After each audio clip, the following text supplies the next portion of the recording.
Chapter 10 D. Tangent. In all this talk about directors and genres and blockbusters, something pretty important happens. The way studios operate completely changed. The 1948 Paramount decision found the Hollywood studios guilty of unfair business practices. But what does that mean? The fallout from this decision had a profound effect on both the movie-making industry and theater owners across the country. When studios owned their theaters, they required the theater owners to purchase films before they were actually made, thereby guaranteeing a market for the finished product. It was then the theater's responsibility to sell tickets to make back their investment, but the studio had already been paid.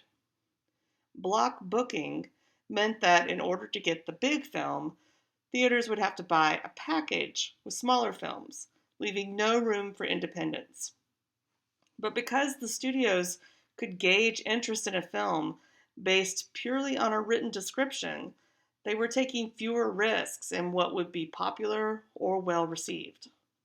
They hired professionals, both behind and in front of the camera, who could deliver the product on time. It was like a well-oiled machine.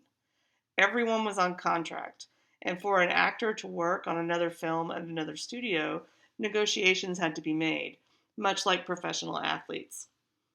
Aspiring actors or actresses were frequently transformed to become what the studio was looking for at that time, only to find themselves stuck in a stereotype or with a persona that they couldn't live up to. It was not uncommon to have morality clauses in one's contract in an effort to curtail then scandalous behavior such as drug use, committing adultery, being homosexual. Not that this always worked. Many aspiring actors moved to Hollywood and after a successful screen test would change their name, maybe their hair color, and would take classes to fix whatever might be wrong with them. These contracts were long-term and were not exactly flexible if the actor wanted to change his image. But at least it was secure. That is, until the Paramount decision. Without their own theaters guaranteed to purchase their films, studios faced a greater risk in what they produced. Therefore, they started hiring cast and crew on a per-project basis, rather than keep them on contract.